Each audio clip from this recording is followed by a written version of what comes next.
Hello दोस्तों, कैसे हैं आप? आशा करती हूँ आप लोग अच्छे होंगे। मैं भी अच्छी हूँ और मेरा दिन का खाना बन गया है। सास जी को मैंने दे दिया और मेरे ब्लॉग भी नहीं आ रहे थे, मतलब वो माता रानी का जो मैंने डाला था उसके बाद से नहीं आए। उसका कारण ये था कि जैसे आप लोग को पता ही था कि मेरे ससुर जी की तबीयत ख़राब चल रही थी। मैं दिखा भी रही थी अपने ब्लॉगों में। तो सप्तमी के दिन उन्हें मतलब हमने सरकारी हॉस्पिटल में एडमिट कर दिया था। और अष्टमी की सुबह रात में, मतलब सप्तमी की रात में उनकी बहुत ज़्यादा तबीयत ख़राब हो गई थी। तो हमें हॉस्पिटल बुलाया गया और वहाँ से हमने उन्हें जॉली ग्राउंड रेफ़र कराया। वहाँ मेरा बेटा था रात में, और मेरे हस्बैंड और मेरा बेटा वहाँ से एम्बुलेंस करे उन्हें जॉली ग्राउंड लेके चले गए। और मैंने नंदोई को फ़ोन कर दिया था। मेरी नंद ना वहीं देहरादून में रहती हैं, तो मैंने उन्हें फ़ोन कर दिया था। मेरी नंदोई वहीं से पहुँच गए और वहाँ पे मतलब मेरे ससुर जी का ट्रीटमेंट वगैरह शुरू हो गया था।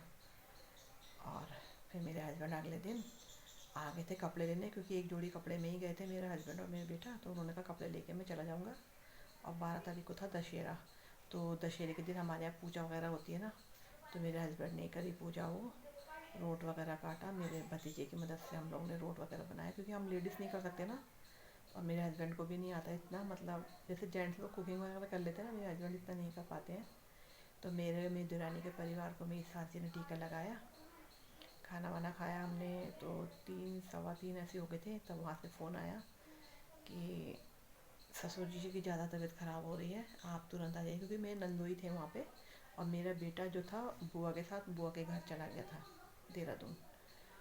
और तब मेरे हस्बैंड गए, तुरंत मेरे हस्बैंड चले गए देहरादून। और 6 बजे फ़ोन आया दशहरे वाले दिन मेरे नंदोई का कि भाई साहब पहुँच गए हैं यहाँ पे। मैं फ़ोन कर नहीं पा रही थी कि आप पहुँचे नहीं पहुँचे, तब तक उनका फ़ोन आ गया कि भाई साहब यहाँ पहुँच गए हैं। और मेरे ससुर जी नहीं रहे। 3:20 पर मेरे ससुर जी ने अंतिम सांस ली और उनका स्वर्गवास हो गया। और रात में करीब 1 बजे करीब उनका पार्थिव शरीर एम्बुलेंस के द्वारा लाया गया हमारे घर में। और 13 तारीख को उनका अंतिम संस्कार यहीं करा गया गाड़ी घाट में। नंद वगैरह तो रात में ही आ गए थे और सबको खबर दे दी थी रिश्तेदारों को। तो सब लोग पहुंच गए थे सुबह। और 23 तारीख को उनकी 13वीं थी। बाकी सब मेहमान वगैरह भी चले गए। और अब घर सूना साना हो गया है। जब तक मेहमान रहे थोड़ा, तब तक तो थोड़ा ठीक लगा, मगर अब घर सूना हो गया बिल्कुल उनके बिना। सुबह उठ के मतलब अपनी साफ़ सफाई चाय भी पीते थे, मतलब खाली नहीं बैठते थे। वो बीमार भी होते थे ना, दवाई खा के ठीक हो जाते थे, तो अपने लगे रहते थे। पीछे से मैंने आपको बताया था कि आदि वगैरह भी मैं आपको दिखा देती, वो सब मेरे ससुर जी करते थे। इस टाइम तो राई मूली लहसुन वगैरह सब बो देते थे वो। और मतलब यकीन नहीं था कि इतनी जल्दी वो हमें छोड़ के चले जाएंगे। पता नहीं अचानक से एकदम ऐसी तबीयत ख़राब हुई उनकी।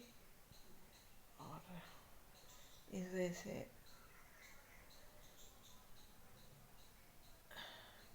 बस यही कारण था कि मेरे मतलब ब्लॉग वगैरह नहीं आ पा रहे थे। और बाकी मैंने कहा क्यों ना अपनी यूट्यूब फैमिली को भी बताऊँ मैं कि मतलब मैं कुछ बोल नहीं पा रही हूँ। और फिर मिलूँगी आपसे मैं किसी और नए ब्लॉग के साथ। तो यही सब हुआ था मेरे, मतलब ये हुआ हमारे साथ परिवार में, इतनी बड़ी दुखद घटना हुई जिसके कारण मेरे ब्लॉग वगैरह नहीं आ पा रहे थे। तो फिर मिलूँगी मैं किसी और नए ब्लॉग के साथ। और जो मैंने कन्या पूजन वगैरह के बनाए हैं, तो अगर होंगे, मतलब अगर डिलीट वगैरह नहीं हुए होंगे तो आ जाएंगे वो। तो फिर मिलती हूँ किसी और नए ब्लॉग के साथ। तब तक के लिए बाय दोस्तों।